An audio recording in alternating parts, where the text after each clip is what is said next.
En el nombre del Padre, del Hijo, del Espíritu Santo. Amén. Les doy la bienvenida, mis queridos y avidísimos seguidores de esta reflexión semanal de Lección Divina con el Padre Pime. Quiero ponerme en las manos de Dios junto con ustedes, ya que vamos a comenzar la tercera semana del tiempo de Cuaresma del ciclo B. Y este domingo será San Juan, en su teología altísima, quien nos inspirará lo que significa el gran sacrificio de Jesús en la cruz. A mis espaldas pueden ver este reto que les lanza Jesús a las personas que estaban en el templo. Destruyan este templo y en 3 días yo lo volveré a levantar. Juan 2, 19. El Evangelio de San Juan de este domingo está tomado del capítulo 2, de los versículos 13 al 25. Espíritu Santo, fuente de luz, ilumínanos. Cuando se acercaba la Pascua de los judíos, Jesús llegó a Jerusalén y encontró en el templo a los vendedores de bueyes, ovejas y palomas, y a los cambistas en sus mesas. Entonces hizo un látigo de cordeles y los echó del templo con todo y sus ovejas y bueyes. A los cambistas les volcó las mesas y les tiró al suelo las monedas. Y a los que vendían palomas les dijo: quiten todo de aquí y no conviertan en un mercado la casa de mi Padre. En ese momento sus discípulos se acordaron de lo que estaba escrito: el celo de tu casa me devora. Si ustedes me preguntan a mí cuál es la frase que más me llama la atención de toda la Biblia como parte de mi vida, sería precisamente esto último que acabo de leer: el celo de tu casa me devora. ¿Por qué? Porque estamos en un tiempo no solo de conversión, sino de llamado a la purificación, a limpiar, a quitar el cochambre, a quitar la mugre, a quitar el pecado, a quitar la vergüenza, a quitar todo eso que nos hace ser menos lo que Dios quiere que seamos. Y el celo de la casa de Dios me devora. No solamente en su exterior, no solo en su belleza, no solo en recomponer nuestros templos de un modo digno para quien fueron hechos, que es no solamente para Dios, sino para los hijos e hijas de Dios. Y esa dignidad la tenemos nosotros por participar activamente en lo que es el templo, en lo que es mi iglesia. Y entre más te sientas parte, dueño de este templo, que perteneces ahí, te interesará todo lo que está mal, todo lo que no está en su lugar, todo lo que es basura, lo cuidarás mejor. Y yo me siento no dueño del negocio, pero parte de este don que Dios nos da de estar en su casa. Templo e iglesia sabemos que son dos cosas bien diferentes. Y Jesús habla de templo. Y habla de templo de su cuerpo, de eso que nos va a dar, de eso que quiere que sea quebrado. Pero por lo pronto llega al templo. El único templo que había en Jerusalén era el templo de Jerusalén precisamente. Y ese templo no acogía por igual a todos los hijos e hijas de Dios. Había niveles, había etapas, había hasta un cierto punto distinción de sexo, distinción de nacionalidad, de origen. Los paganos llegaban hasta una cierta barrera de 1 metro. Y si pasabas de allí para allá, podías ser matado. ¿Por qué? Por haber entrado en un lugar que no perteneces.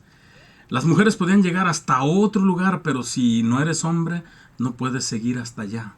Y después entre los hombres, si no eres parte de una élite, parte de un cierto grupo de sacerdotes, de escribas o de personas allegadas al culto del templo, no puedes pasar más allá. Y así hasta que llegas a que solamente uno, el sumo sacerdote, puede entrar una vez al año al Santo de los Santos. Todavía en nuestras iglesias tenemos estas divisiones, personas que pueden llegar de aquí hasta acá, y si quieres llegar hasta cierto lugar tienes que ponerte albas, tienes que distinguirte del pueblo de los demás un poquito a la vez, como para que, digamos, verdaderamente el hábito haga al monje. Y la gente se lo cree. Es que no soy digno, padre, de subirme esa gradita o pasarme más allá. A mí me han corrido 2 veces del templo. Cuando era niño me corrieron de la iglesia de Santa Cecilia, junto con mi mamá, por 25 años. Yo andaba jugando con mi bolita, mi pelotita, en la fiesta de Santa Cecilia, y el cardenal de ese tiempo de Guadalajara, pues estaba seguro predicando muy a gusto, y yo con mi pelotita tin tin tin se le fue a meter abajo de su sotana, de su alba, y que me levanta y dice: ¿dónde está la madre desobligada de este hijo? Y me levantó así como al Lion King. Y entonces pobrecita de mi mamá, la sacaron junto conmigo, y que no regrese hasta que no acabe de criar. Yo siempre les he dicho, donde quiera que voy, yo no sacaré a nadie que tenga un niño que está llorando y todo eso, no. Ha venido gente a decirme: padre, es que yo vengo a rezar, es que yo, mira, búscate otra iglesia donde no haya niños, donde esté casi todo muerto, porque en esta iglesia donde yo sirvo, en los próximos 20, 30 años no creo que vaya a ser así. Tenemos mucho niño. Yo prefiero eso. La siguiente vez que me corrieron es cuando yo era adolescente. Era mayo o junio, uno de esos dos, porque me recuerdo que era tiempo de ir a rezar, a llevar las flores a la Virgen. Era mayo. Las niñas, las puritas, eran las que llevaban las flores. Ofrecían las flores en la tarde, y pues nosotros rezábamos el rosario. Sí, eran las niñas, era mayo. Uno de esos días era sábado, y el maestro de educación física quería que pues jugáramos un torneo de voleibol, y para jugar voleibol tenías que ponerte short. Y acabando, perdimos nosotros, mi equipo, y pues yo bien feliz, nunca me han gustado los deportes, quisiera rezar el rosario y me fui en short. No acababa de entrar al templo cuando una de las viejitas que me saca del templo: sáquese de aquí, desvergonzado. Y yo ni me acordaba que andaba en short. Me sacó porque se veían mis piernas, unos palitos ahí. Que antes yo estaba flaquito, no que ahorita por lo menos tengo carne. Pero me sacó del templo. No me ofendí nada, pero sí me sentí impuro, indigno. Imagínense Jesús, pero yo a mí pues no sentí que le estaba ofendiendo a Dios o que lo hice a propósito. Simplemente la devoción me cegó y quisiera rezar el rosario y me sacaron del templo. Pero imagínense que Jesús te saque del templo. Vámonos de aquí, sácateme de aquí, que te truenen los dedos. No cualquier monigato ahí o que se cree dueño del templo, no, que te saque Jesús mismo. Que tú vayas al templo y te diga: esa cosa que estás haciendo, esa actitud que tienes, no es digna de la casa de mi Padre. Sácateme de aquí. Dios mío, ábrete cielo, no me lo puedo ni imaginar. ¿Cuántos de nosotros de veras merecemos, por nuestra condición de hacer negocio? Y ahora que soy encargado del templo, y que todo alrededor de mi templo y de las escuelas que están aquí está lleno de vendedores ambulantes, pues todo el mundo está tratando de ganarse la vida en este tiempo tan difícil. Pero hay un cierto límite. Yo creo que de aquí para allá, la cierta dignidad, pues. Que me pongan los baños allá afuera, me ofende mucho a mí. Porque que te pongan los baños públicos, esos portables, que te lleguen los olores acá en el tiempo de calor. No pues, no está bien. Ni es digno para ellos, ni es digno para mí. Sin embargo, pues así son las cosas. Hay personas que dicen: y nos critican a la iglesia porque siempre pedimos dinero para una cosa, pedimos dinero para otra. Pero son gente que no se mete en nada. No han dado nada en su vida, más de que sus opiniones que creen que vale mucho. Y que la iglesia esto y que la iglesia otro. Y tenemos tantas personas que por años, cada domingo, cada día que hay fiesta, organizan cosas para ayudar a mantener la iglesia abierta, a reparaciones del templo, pagar los salarios de los trabajadores, todo eso. Y ahorita que no nos está cayendo, se siente mucho la ausencia, la incapacidad de nosotros de valernos nosotros los curitas a nosotros mismos, porque todo el templo y todas las cosas se mantienen con las ayudas de las personas. Y Jesús viene y agarra a estas personas. Agarra unos cordeles como un látigo, ¿verdad? Para pegarles, para no pegarles, hay muchas discusiones ahí. Yo creo que la agarró para que vieran que la cosa iba en serio, nada más. Pero yo no ocuparía ni un látigo. Es Jesús, el que yo creo en él, que agarra un látigo así y que se va contra mí, contra... Oh, está canijo eso, ¿va? Sí, me hace pensar. Y saca a todas esas personas. Limpia, purifica. Hay cosas que en realidad eran necesarias, ¿verdad? Pero no adentro. O sea, puedes hacerlo afuerita, puedes hacer tu negocito ahí. La cuestión era la purificación, y quiero que se centren en esto, la purificación. Venía gente de todos lados, y venían de muchos lugares, ni modo que anden cargando ellos mismos con lo que van a ofrecer. Entonces, hacen el sacrificio de caminar y de llegar hasta ahí, al cabo ahí venden.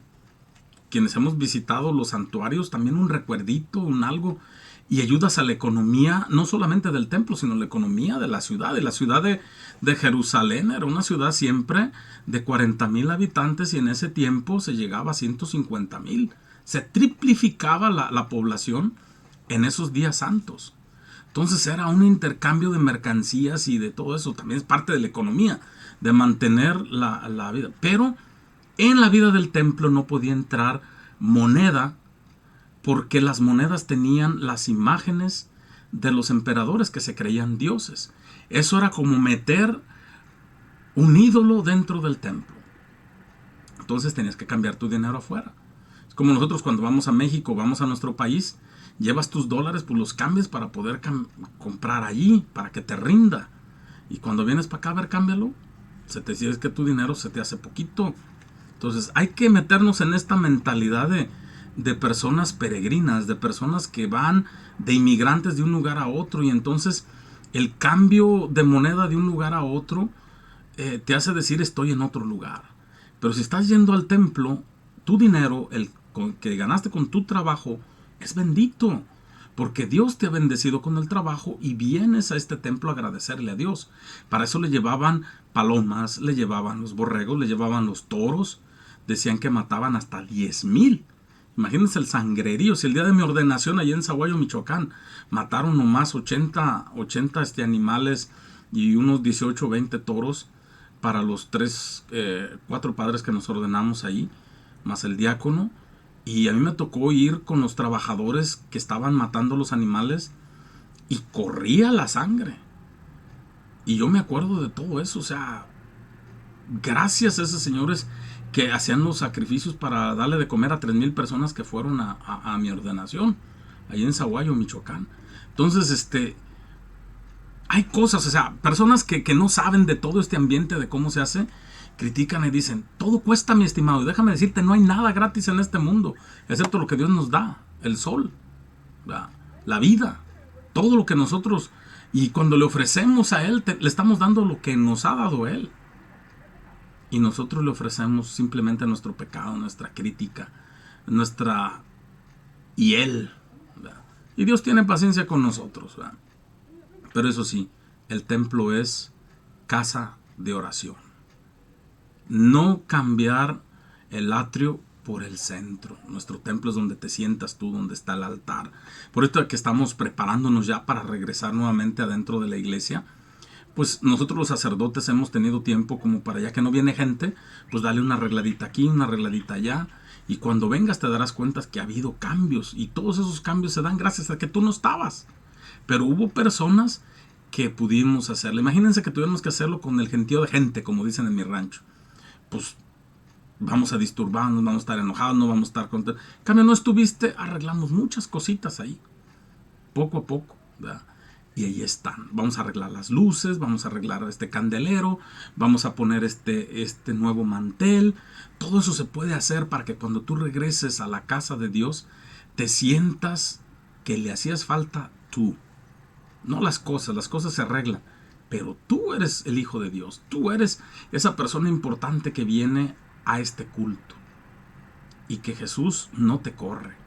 Te corre si vienes con otra actitud, ¿verdad? Y que te saque de aquí, vámonos a volar. Vamos a seguir pues diciendo: el celo de tu casa me devora. Sentir celo, sentirse devorado. El que ama, aunque ame mal pues con eso de los celos, es con un cáncer, pero de todos modos el celo de tu casa, quiere decir las ganas de que tu casa esté siempre bien, me conforta. Y Jesús va a decir algo bien bonito. Después intervinieron los judíos para preguntarle: ¿qué señal nos das de que tienes autoridad para actuar así? Jesús les respondió: destruyan este templo y en 3 días lo reconstruiré. Replicaron los judíos: 46 años se ha llevado la reconstrucción del templo y tú lo vas a levantar en 3 días. Yo fui a Jerusalén y estaba cumpliendo 46 años. Ahorita ya voy a cumplir los 50 este año. Este año cumplo los 50 años. Y no va a ser fiesta por la situación como está todo, y aparte porque tengo exceso de dinero, ¿verdad? No soy pobre, simplemente me falta el cash. Pero estoy celebrando. Es celebrar 50 años de vida. Y sentirme parte de ese templo que tardó 46 años. Y Jesús lo quiere destruir así. Le dicen: oye, tú ni 50 tienes. Y lo quieres levantar en 3 días. Lo importante de los 3 días, en este tiempo de Semana Santa, esos 3 días santos, el viernes de dolores, el sábado de gloria y el domingo de resurrección, son centrales en la historia del mundo entero y de todo el universo, porque es cuando Dios lleva a cabo esa pasión, muerte y resurrección. Todo ese evento que jamás ha pasado más que Él mismo. Y nos invita a nosotros año con año a hacer esa Pascua, ese paso. Te invita, ¿verdad? No sé cuántos años tengas tú, pero los años que tienes ya es tiempo que te des cuenta en qué tanto has estado en tu templo, en el templo, en la casa de Dios. A lo mejor has estado 3 días y llevas ya 90 años. Pero él hablaba del templo de su cuerpo. Y esto lo entendemos después ya de la resurrección. La comunidad lo entendió después de la destrucción del templo de Jerusalén, ¿verdad? ¿Cómo entonces es que esto sucede? Jesús hablaba de su cuerpo. Por eso cuando resucitó Jesús de entre los muertos, se acordaron sus discípulos de que había dicho aquello y creyeron en la Escritura y en las palabras que Jesús había dicho. Mientras estuvo en Jerusalén para las fiestas de Pascua, muchos creyeron en él al ver los prodigios que hacía, pero Jesús no se fiaba de ellos, porque los conocía a todos y no necesitaba que nadie le descubriera lo que está en el corazón del ser humano, porque él sabía lo que hay en él. Palabra del Señor, gloria a ti, Señor Jesús. No solamente ver a Jesús en acción y ver cómo él predijo pues esa destrucción de ese templo que después Tito, en el año 70, ahí van los romanos llevándose todo lo santo, haciendo la quemazón, ¿verdad? Imagínense el trauma para ellos, porque era un lugar donde tenían sus mejores tesoros, pero donde estaba Dios. Y Jesús les dice: destruyan este templo. En 3 días lo volverá a levantar. No es que a Jesús no le interesara el templo. De hecho, sabemos que Jesús, al predecir que esto iba a suceder, él lloró y dijo: quisiera tenerlos como la gallina tiene a sus pollitos bajo sus alas. Pero Jesús, siendo humano, también sintió coraje. Y ahí les va una cuestión de teología. Si Jesús, para salvarnos, no debía tener pecado, ¿es coraje enojarse? Perdón, ¿es pecado enojarse? ¿Es pecado tener coraje? ¿Es pecado arrabiarse así y hacer algunos de estos shows? Yo creo que ese es mi pecado fundamental si fuera pecado. Pero Jesús había entrado ese celo que se figuraba bien, ¿verdad? Se figuraba bien lo que era importante. Y aunque tuvo un día que agarrar un látigo para sacarlos, hoy Jesús quiere purificarnos. Pero no para que volvamos nuestros ojos hacia un templo, sino hacia Él, a su persona. Y por eso quiero pedir por tantas personas que no reconocen en Jesús ese Salvador, no reconocen a Jesús ese purificador. Y si alguno de nosotros de vez en cuando nos dan un latigazo, es para que agarremos la onda. No hace falta que te golpeen o el castigo corporal. Pero ¿qué tal el castigo espiritual? Jesús te dice, destruye este templo, órale. Y tenemos 3 días para reconstruirlo. Pedimos a Dios que nos mande su bendición y que aunque muchas cosas se tengan que destruir o que pasar por el fuego, sea el Espíritu Santo que nos llene siempre de alegría.